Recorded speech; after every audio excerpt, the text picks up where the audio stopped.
खुलुमबाय स्टुडिय'आव दङ आङो एमबि मैखोम बर' हारिनि जोहोलाव जायखौ जों अस्ताद बिमुंजों मिथियो जाय सुबुङा बर'फोरनि गेजेराव गिबिसिन संगीत नाटक एकाडेमि बान्थाखौ आजावनो हादोंमोन बिथाङानो जादों अस्ताद कामिनी कुमार नार्जारी।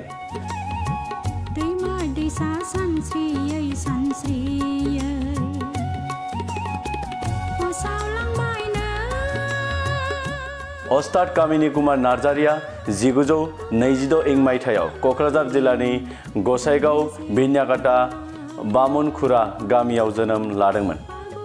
दिनै 9 नभेम्बर अस्ताद कामिनी कुमार नार्जारीनि 98थि जोनोम सान बे सानखौ दिनै बिटिआर खुंथाया हारिमु सान महरै फोसावबाय।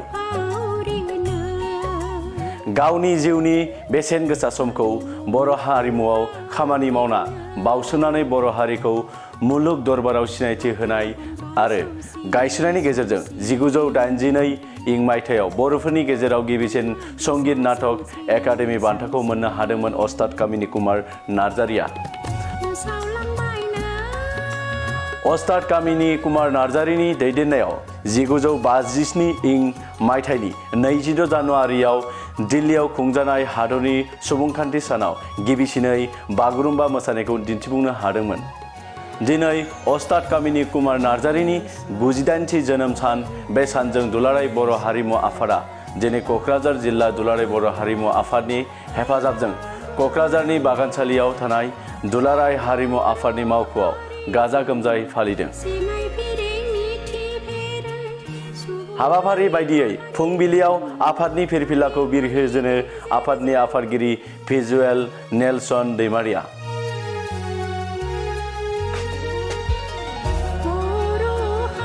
लोगोसे अस्ताद कामिनी कुमार नार्जारीनि मुसुखायाव बिबारखौ बावजेनो अस्ताद कामिनी कुमार नार्जारीनि गागि सोलोंसा नयस्रि ब्रह्मआ। बेजों लोगोसे सानजौफुंनि समाव बर' हारिमुआव अस्ताद कामिनी कुमार नार्जारीनि बिहोमा आयदानि सायाव मोनसे सावरायमेलबो लानाय जायो। हाबाफारियाव मन्त्रि उरखावगोरा ब्रह्म बर' थुनलाइ आफादनि आफादगिरि डक्टर सुरथ नार्जारी एबसुनि हारिमु नेहाथारि बुद्धिराम बसुमतारी आंगो फिसौज्ला सोमदोन नार्जारी क'क्राझार जिल्ला बर' थुनलाइ आफादनि आफादगिरि बिजेन कुमार बसुमतारी क'क्राझार जिल्ला एबसुनि गाहाय नेहाथारि खाम्फा बसुमतारीजों लोगोसे गुबुन गुबुन आफाद गौथुमनि दैदेनगिरि आरो हारिमु सिबियारिफोरा मैखोमै बाहागो लायो।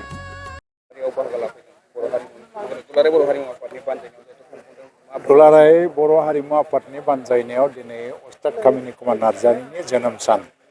बेखौ फालिनाय हाबाफारियाव बाहागो लाफैनानै आंबो जोबोद गोजोननाय मोन्दों। आगुफ्रावबो थाबाय मोनफा मोननै फिसा फिसौ हाबाफारिफ्राव नाथाय दिनै सेन्ट्रेलि जिखिनि हाबाफारिखौ लादों मोजां जादों। जे समावनाखि बर' हारिमु एबा बर'नि बागुरुम्बा बेखौ मुलुगा मिथिया मुलुगखौ बाद दोन मुलुगखौ दोनथ'नानै जों जुदि क'क्राझार एबा आसामनि बाथ्राखौबो रायलायो आसामावबो मिथियामोन। बै समावनो बियो 1958 मोन जानांगौ 26 जानुवारियाव दिल्लीयाव लांलायलायनानै जे बाहाय मोनसे आइटेम थायो माने 26 जानुवारि रिपाब्लिक डेआव जे भारतनि जेसेबां थागिबि मानसिफोरनि संस्कृति बेखौ दिन्थिफुंनायनि मोनसे हाबाफारि थायो। थ' दाबो दङ बियो आरो बेवहाय बे प्राइज मोननो हादों भारतनि गेजेराव। बेबायदि मोनसे थाखोआव बोखोनानै लांनो हानाय सासे मानसि इंराजियाव जेखौ माने बुङो जे डयेन अफ बर' कालचार बे डयेन अफ बर' कालचार माने बर'नि हारिमुवारि अख्राङाव बिसोर थरफा थरफा अलंबार बिथांमोन नङामोनबा जों दिनै बर' हारिमुनि बेबायदि महरखौनो नायनो हायो। आरो लोगोसेयैनो दिनै जुदि बुंनो थाङो जे अस्ताद कामिनी कुमार नार्जारीनि बागै जे क'क्राझाराव जेसेबां रायलायनाय जायो बेसेबांबा बोसोर आगोलनो दै खंखलारि जि दैमा बारनाय ब्रह्मपुत्र बारनाय खोला ओनसोलाव दै दुधनৈ बार बांसिन रायलायखायो बे समफ्राव माने बाहाय थांनानैबो बिथाङा फोरोंहैदों बहुद बर'नि मोसानाय फोरोंहैदों आरो दिनै बेनिखायनो बेवहायबो दुधनৈ बायदि जायगायावबो जोबोद मोनसे डेभेलप माने फर्म अफ माने बर' डेन्स बहुदखिनि नुनो मोनो जेरैहाय दा बारदै सिख्ला मोसानायखौ दुधनैयाव नङाबा जेरावबो नुनो मोनला। स' दा बेबायदिनो कामिनी कुमार नार्जारीनि जि अबदान बेखौ जों बावनो नाङा आरो ओंखायनो दिनै हारिमु आफादनिफ्राय मोनसे एजेन्डा लायोबा गाज्रि नङा जे जों मडार्न कालचारेल इन्स्टिटिउसनाथ' मेला दं जोंनाव डान्स एकाडेमि दं संगीत एकाडेमि दं मा दं खिन्थु बिथांनि मुङाव जोङो दा थागिबि हारिफोरनि हारिमुनि जि मोनसे फसंथान बा जेरैहाय कालचारेल माने जितु सेन्टार एकाडेमि बेबायदि मोनसे सिन्था खालामनो हायो आरो थागिबि हारिमुफोरनि बेखौ फसंनायनि मोनसे सिन्था खालामनो हायो दा काउन्सिल दं काउन्सिला मदद होगोन आरो दिनैनिफ्रायनो जुदि इनिसिएटिभ लायोबा जोङो स्टेट गभर्नमेन्टनिफ्रायबो जेसेबां हायो मदद होनानै बेखौ फसंनो हायो जे बेबायदि एकाडेमि फसंनायनि बाथ्राखौ जुदि सिन्था खालामोबा खिलन्जिया मानसिफोरनि थागिबि मानसिफोरनि हारिमुनि बाथ्रा स' बियो जोबोद मोजां जागोन होननानै आं सानो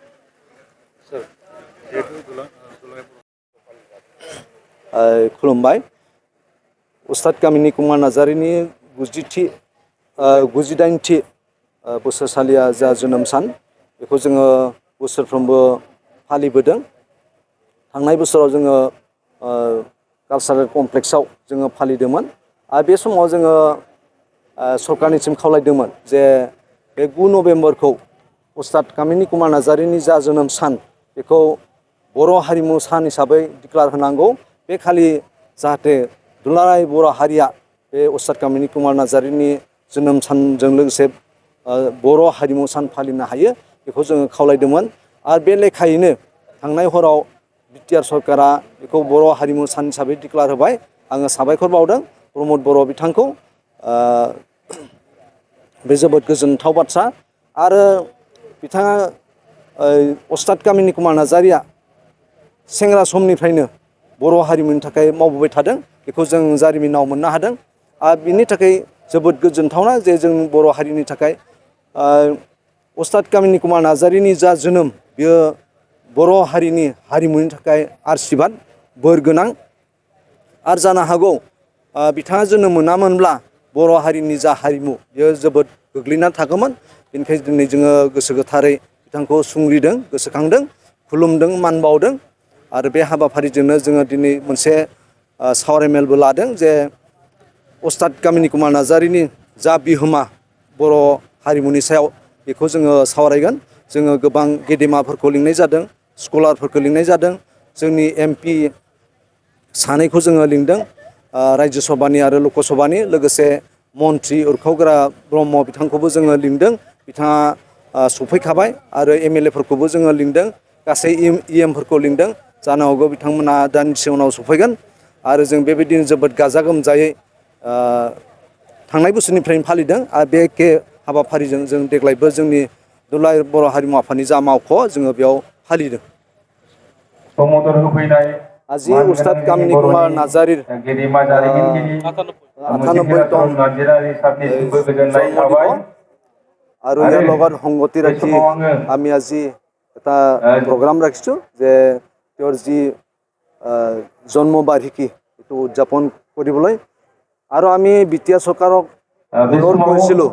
যে এই 9 নৱেম্বৰটো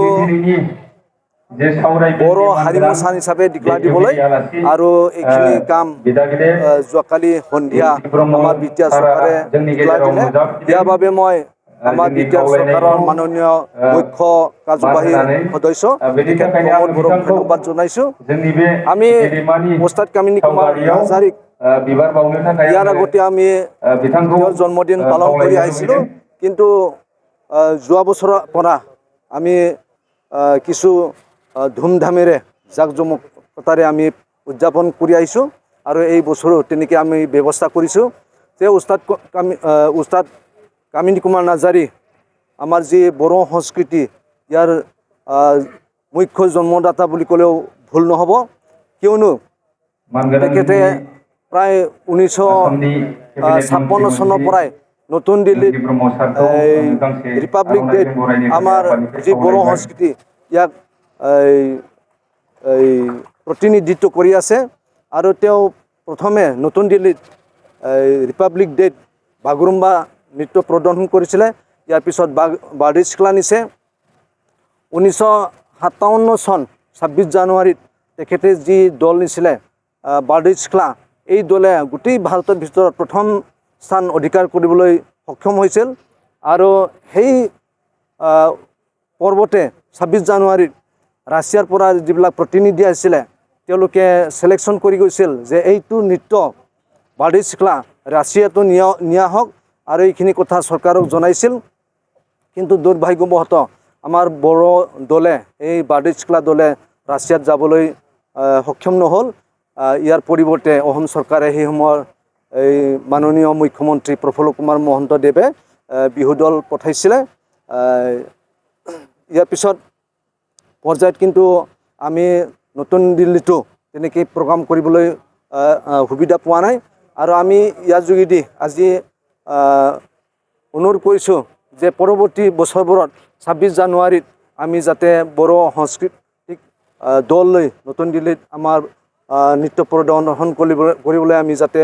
পাওঁ সুবিধা পাওঁ ইয়াৰ বাবে আমি চৰকাৰক অনুৰোধ কৰিছোঁ আৰু আজি আমাৰ ইয়াৰ ঠিক পিছতে উস্তাদ কামিনী কুমাৰ নাৰ্জাৰীৰ বড়ো সংস্কৃতিত কি